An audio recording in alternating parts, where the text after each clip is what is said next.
kami panggil kali ini untuk sesi tanya jawab, Romo Eko Wahyu akan kembali ke depan. Kami persilakan Romo Eko. Bagaimana supaya bisa pure pelayanan? Emangnya kamu pure? Belum justru. Nah itu. Ya. Jadi tidak ada orang yang pure banget, sungguh banget untuk melayani. Tidak ada. Kita selalu bergumul dengan kelemahan.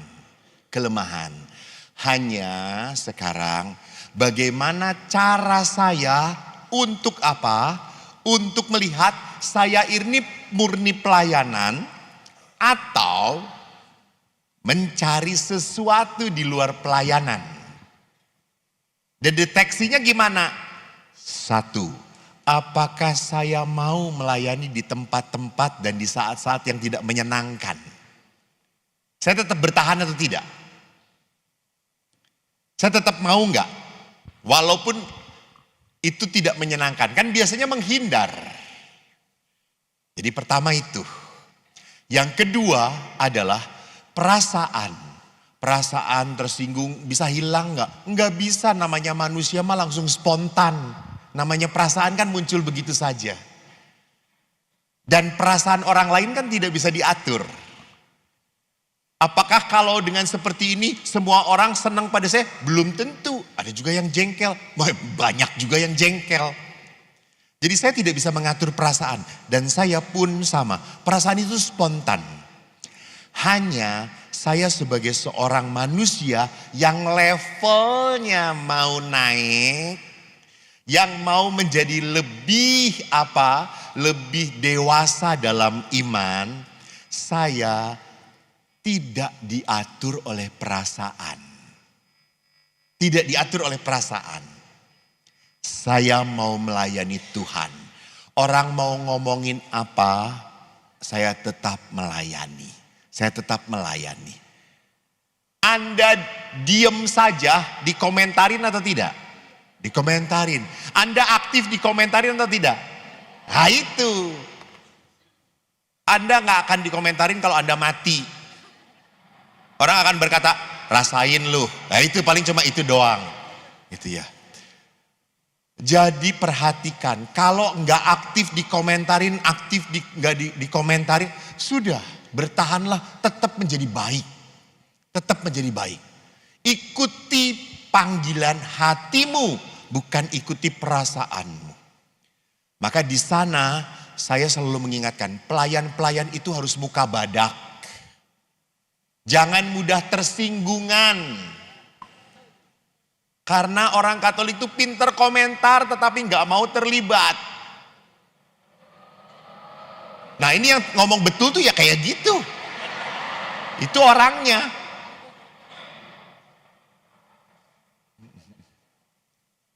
Semua dikomentarin, tapi coba suruh, nggak bisa apa-apa dia. Kayak umat itu pastor tuh khotbahnya, coba lu khotbah. Khotbah Katolik itu berat loh. Hanya 8 menit harus menyimpulkan 3 bacaan. Apa enggak stres? Stres. Sulit. 3 bacaan dari perjanjian lama, nabi-nabi, lalu surat-surat, lalu Injil. Itu harus tak cari benang merahnya. Modar. Lalu harus ada aplikasinya. Umat tinggal duduk sambil ngantuk-ngantuk.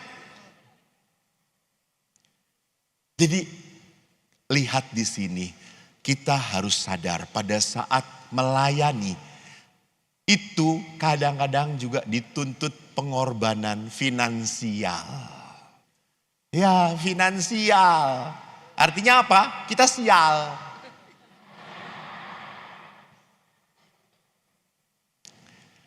Jadi pelayanan itu adalah apa? Pemberian diri. Memberikan waktu saya, kesenangan saya, ketenangan saya berikan. Oleh karena itu yang terakhir, di saat engkau melayani jangan lupa. Karena Tuhan sudah mencintai saya, ini tanda cinta saya kepada Tuhan. Saya melayani. Semoga menjawab, Angel. Gimana gue mulut-mulut gue? Romo, kok Angel, kok ganti nama ya? Angel itu kan malaikat loh ya. Oke, Kalau terjawab Eva ya. kan Hawa. Terjawab ya. Yang kedua, kami persilakan Bapak. Katanya mau kasih rosario, Oh, iya, tanggung lupa. jawab. Maaf Romo, lupa. Untung Romo mengingatkan. Terima kasih Romo. Bapak siapa? Purdianto, Pak Pur. Murdianto. Pak Pur. Oh, Murdianto. Pur, Murdianto. P, Papa. Ya, terima Pak kasih. Purdianto. Pak Kurdianto. Terima kasih. Pak Kurdianto bertanya, apa yang harus, yang penting jawabannya. Romo dikerjain. Mana yang penting, keluarga atau pelayanan? Itu ya Pak ya. Menekankan mana yang penting, keluarga atau pelayanan? Keluarga. Jangan sampai pelayanan menjadi pelarian. Gak boleh. Karena di rumah gue jengkel dengan istri gue. Dia mulutnya aduh Tuhan 1000 gitu ya. Masjid ada aja waktunya 5 waktu. Istri saya tuh 24 jam non-stop saudara-saudara. Istri saya itu bukan kaset, tapi flash disk. 1 tera, gak habis-habis.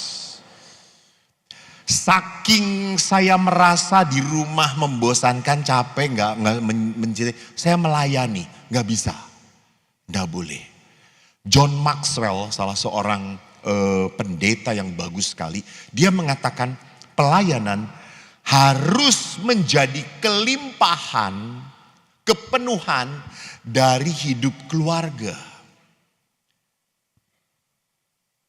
Saya memberi retret anak-anak sampai sekarang. Pernah seorang anak waktu retret, saya sudah diberitahu, Romo anak ini selalu cari masalah, selalu cari perhatian. Betul. Waktu saya ajarin, dia selalu cari perhatian supaya jengkel. Tapi gak saya perhatikan. Dia lebih jengkel. Lalu setelah sesi, saya panggil. Saya ajak ngomong. Siapa kamu? Kenapa kamu? Lama-lama anak ini merasa nyaman dengan saya bicara. Lalu dia mengatakan, Romo, saya senang kalau membuat guru marah. Karena saya diperhatikan. Lalu kenapa? Emang ayah ibu kamu? Maaf Romo, maaf. Jangan di-cut ya Komsos omongan saya. Lu kalau nggak ngekat, habis. Dia mengatakan, ayah saya pendeta, ibu saya pendeta. Saya nggak pernah diperhatikan. Ayah ibu saya pelayanan terus. Lihat, menyedihkan. Memang itu sulitnya kalau hidup dalam pelayanan lalu punya keluarga. Bener, sulit banget. Saya punya teman-teman pendeta. Saya suka prihatin. Saya makanya berpikir kalau Romo menikah, kacau.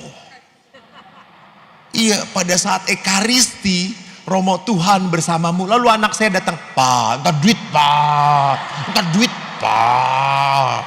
Pak mau jajan Pak, bayangin. Orang ayahnya aja udah kayak gini bandelnya, apalagi anaknya tuh ya. Apakah saya harus ngomong, tolong umat untuk uang kolekte kasih dulu kepada anak ini gitu ya. Tuh. Jadi pertama dan utama adalah hidup keluarga. Hidup keluarga. Anda ditanya nanti di surga. Bukan sejauh mana melayani gereja. Enggak. Bagaimana engkau sudah menjadi seorang suami yang baik bagi istrimu. Sudah menjadi seorang ayah bagi anak-anakmu. Jadi prioritas pertama dan utama adalah keluarga kita. Setelah kita penuh keluarga kita beri waktu untuk gereja. Jadi jangan sampai abaikan keluargamu. Semoga jelas yang pertama. Thank you. Yang kedua, gadget. Sebetulnya kemarin Pak, kalau mau ikut bagus banget. Ibu Mona itu doktor psikologi, saya kerjasama dengan dia. Ini juga promosi. Bapak Ibu kalau suami istri mau retret, kami punya retret growth namanya. Kita melihat perkawinan dalam sisi spiritualitas dan psikologisnya. Psikologi memberikan ilmu manusia. Spiritualitas memberikan rohnya, jiwanya. Nah, Ibu Mona berbicara tentang digital adalah apa? Adalah hal yang tidak bisa dilepaskan dalam kehidupan sekarang. Betul? Gak bisa. Gak bisa.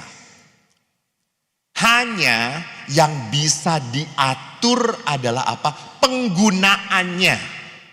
Penggunaannya. Maka anak-anak itu, anak-anak sekarang udah beda dengan yang dulu Pak. Dulu tuh diberitahu langsung ikut, ya atau tidak? Bapak saya itu kalau udah ngomong, saya udah langsung tunduk. Anak sekarang coba pelototin, dia melotot juga. Lalu anak sekarang selalu nanya. Dan anak sekarang kalau disuruh, kamu tuh jangan main HP saja. Dia akan ngomong, mama nonton drakor terus, dracin terus. Itu. Kenapa anak sekarang butuh apa? Teladan. Contohin dulu, baru akan ikutin. Anda ngomong jangan main HP, lawang orang tuanya juga cuek-cuek main HP terus, omong kosong. Mereka nggak akan ngikutin. Mereka anak-anak generasi alfa ini adalah generasi cinta damai loh. Mereka senang apa? Ngeliat, and I will follow. Saya akan ngikutin. Contohin pengorbanan tuh kayak gimana. Kalau orang tuanya mau berkorban, mereka pun akan mudah berkorban. Itu segelintir saja Pak. Nanti kalau mau mendalam, kami beberapa kali mengadakan juga tentang parenting, pendidikan iman anak-anak. Bisa. Kalau nggak salah kami akan mengadakan juga secara Zoom pertemuan ini. Jadi tentang perkawinan, tentang parenting, juga tentang anak remaja bagaimana pacaran gitu. Apakah harus seiman atau tidak. Kita akan buat acara-acara seperti itu. Terima kasih Pak, semoga menjawab. Terima kasih Pak, thank you. Oke lanjut, Ibu kami persilahkan tepuk tangan. Rosario. Sampun Romo. Romo Eko, Bapak Ibu sekalian, selamat siang, berkah dalam. Selamat siang. Ini kayak Ibu Presiden aja ngomong. Hormat Romo. Romo, pertanyaan saya mungkin agak lain dari yang lain. Emang Ibu beda dengan yang lain. Tapi nggak gila toh. Romo, kita semua ini adalah simatumpang Romo. Siang malam tunggu panggilan. Ada dalam firman bahwa berjaga-jaga dan waspadalah. Nggak denger aku. Simatupang Romo, siang malam tunggu panggilan. Asal jangan dipanggil Tuhan ya Romo. Pertanyaan saya rasa semua Bapak Ibu di sini semua pengen beli tanah di surga.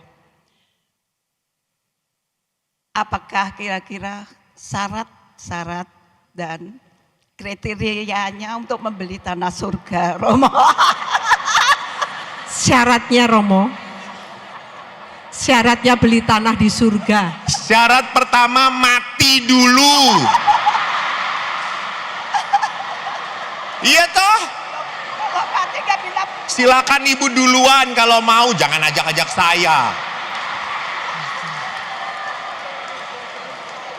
Sudah jelas.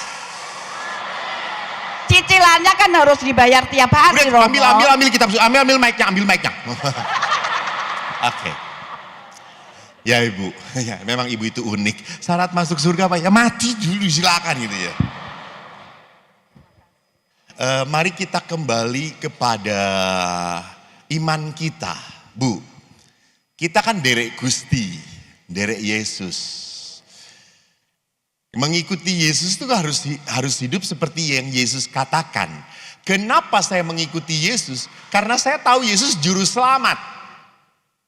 Betul? Karena saya tahu mengikuti Yesus pasti saya akan mencapai sebuah keselamatan kekal. Amin? Setuju? Anda imani? Imani atau tidak? Oke. Lalu Yesus ngomong gak panjang lebar kok. Barang siapa yang tidak mau menyangkal diri, memikul salib dan mengikut aku, ia tidak layak menjadi muridku. Jelas? Sudah selesai jawaban saya. Kita hanya dituntut untuk apa? Menyangkal diri, bukan menyangkali. Menyangkal itu ke sungai. Ya dua ini aja ya udah ya. Atau mau Bahasa Jawa. kata Romo sudah. Menyangkal diri itu berarti ajir kontra. Melakukan sebaliknya. Contohnya. Saya tuh jengkel. Maaf contoh. Ibu tuh umat saya. Tapi saya jengkel dengan ibu. Walaupun saya jengkel, kan kalau jengkel dengan orang pasti kita ingin menghindari, ya atau tidak? Tapi karena saya mau menyangkal diri, saya justru datang menyapa ibu. Itu menyangkal diri. Tidak diatur oleh perasaan. Udah cukup saya ketua lingkungannya udah cukup, udah capek. Kan namanya ketua lingkungan itu seumur hidup sampai mati saudara-saudara. Tidak ada yang mau menggantikan. Tuh lihat. Para Yudas Iskariot langsung nunjuk. Dia lebih senang menyalibkan saudara-saudaranya. Dengerin. Lu sampai mati, iya yang membuat mati lu.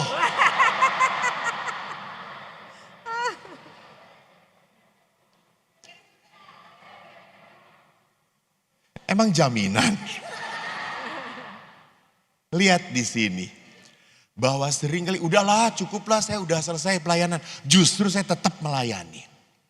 Udah gak mau lah Romo suami saya udah nyebelin banget. Bahkan tadi ibu dengan bahasa kasarnya mengatakan sudah nasib. What nasib? Gak ada nasib dalam gereja Katolik. Tidak ada nasib. Pilihan hidup. Kau tidak bahagia bukan nasib dari Tuhan. Karena kamu tidak mau bahagia. Salah pilih pun nasib itu namanya. Itu bukan salah pilih, itu bukan salah Tuhan memberkati. Kita salah karena terlalu egois. Ingin suami kita sama dengan kita. Nggak bisa. Nggak bisa. Justru pada saat menyangkal diri, saya menerima kekurangan suami saya. Tapi jengkel Romo, ya sudah. Masuk surga itu harus lewat jengkel, kesel, marah. Iya, tapi ditahan. Enggak dikeluarkan. Menyangkal diri, memikul salib. Bapak Ibu jangan lupa, semua orang punya salibnya masing-masing. Punya. Jangan pikir Eko ini yang cengangas-cengenges enggak punya salib. Punyalah. Salib saya apa? Ketemu ibu-ibu dan minta foto. Itu salib saya. Enggak ada waktu.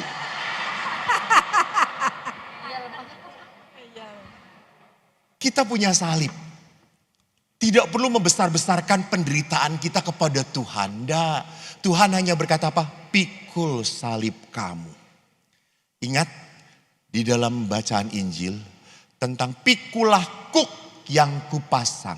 Bapak Ibu tahu dalam tradisi Yahudi kuk tidak pernah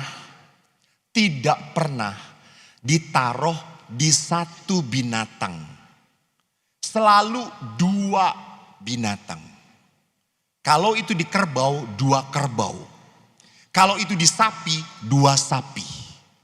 Artinya kalau Yesus berkata, pikulah kuk yang kupasang, artinya apa?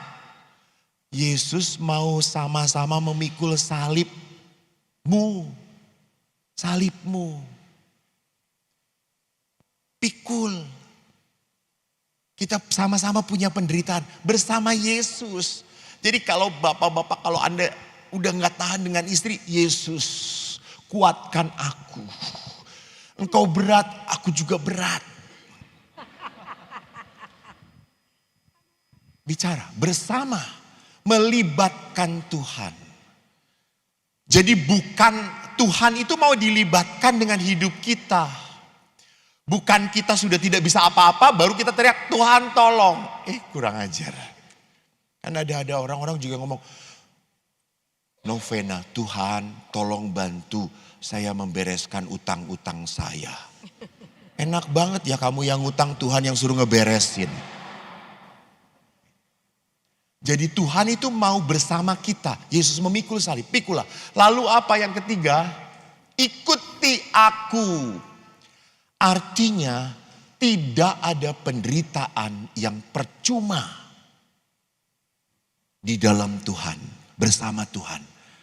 Karena in cruce salus, itu moto OSC. Dalam penderitaan, dalam salib selalu ada kemuliaan. Tidak bisa Yesus bangkit tanpa penderitaan.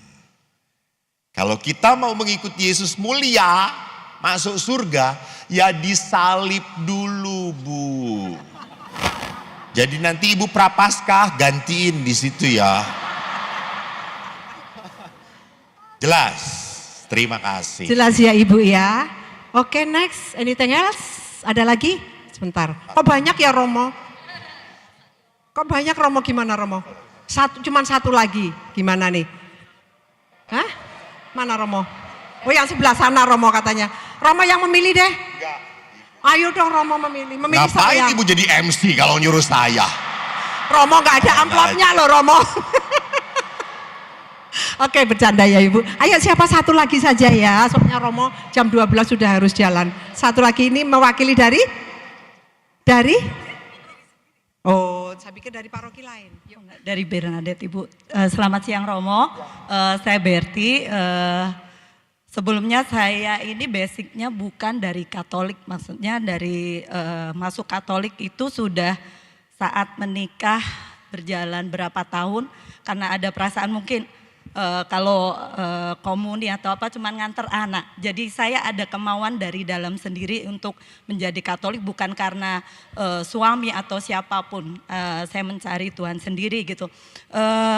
Saya ingin terlibat dalam pelayanan cuma ada perasaan saya ini nggak ngerti sedalam apa ya kalau orang Katolik itu seperti apa dan mesti banyak waktu untuk belajar ya dan saya sering banyak dapat ilmu itu justru dari anak-anak karena anak-anak kebetulan mereka dari sekolah Katolik dari TK sampai SMA pun mereka sekolah khusus Katolik asrama dan saya sering kadang kalau ini ditegur oleh anak-anak gitu misalnya mau Paskah atau mau Natal ibu udah ngaku dosa belum karena suami saya juga jarang untuk ngaku dosa saya ngikut kepala keluarga Romo seperti itu.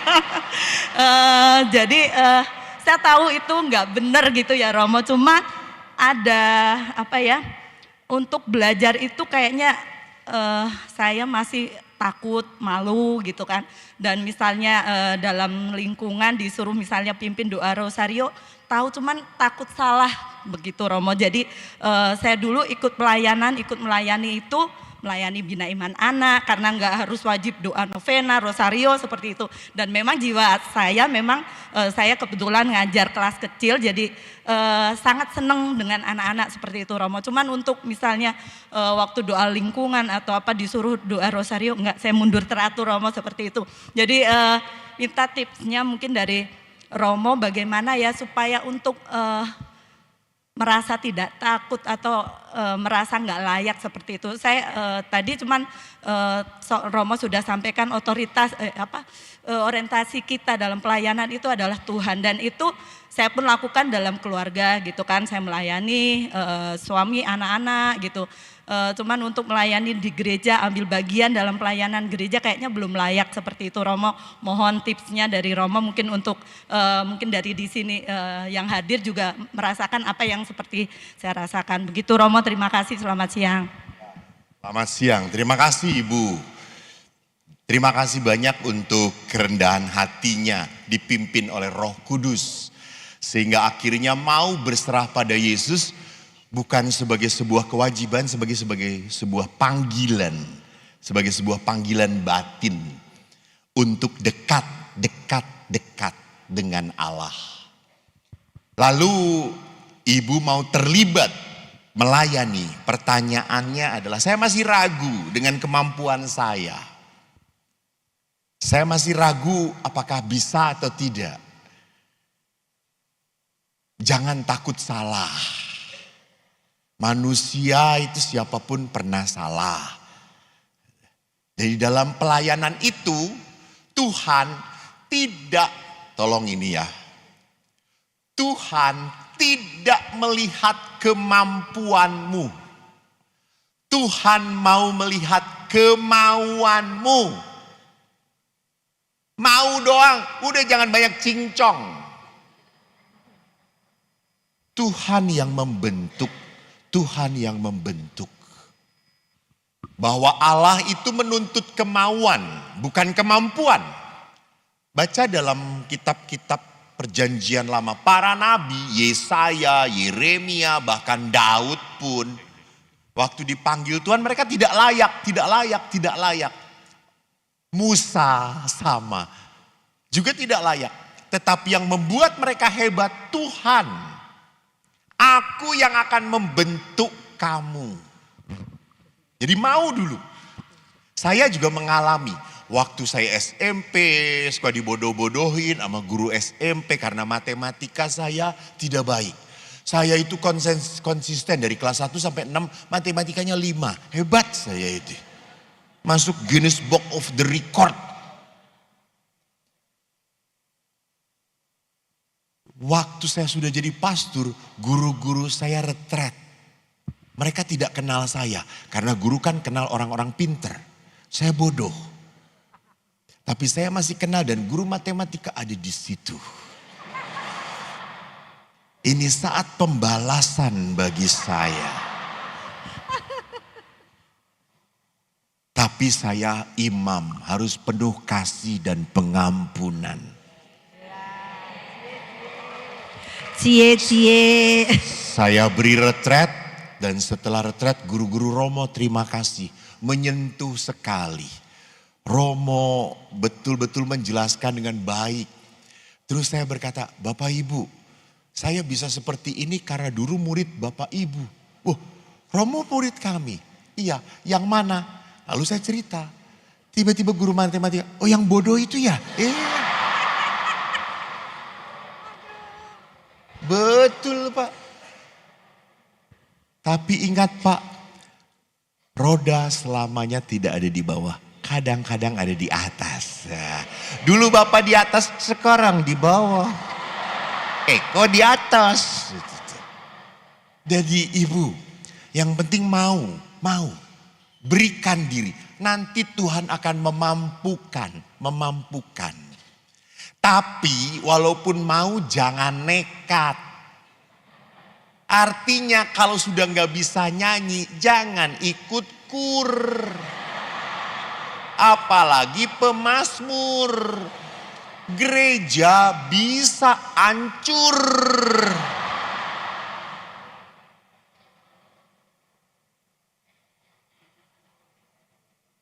Ada seorang bapak-bapak datang, waktu itu kan saya senang buat kur, anak-anak, dewasa saya latih. Lalu ada bapak-bapak, Romo saya mau jadi anggota kur. Bagus, karena bapak-bapak jarang banget. Lalu bagus, saya senang. Lalu bunyikan, do, naik dikit Pak, naik lagi Pak,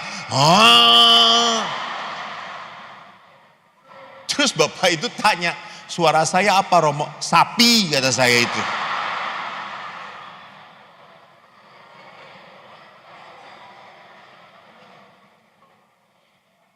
Bisa nggak masuk anggota kur?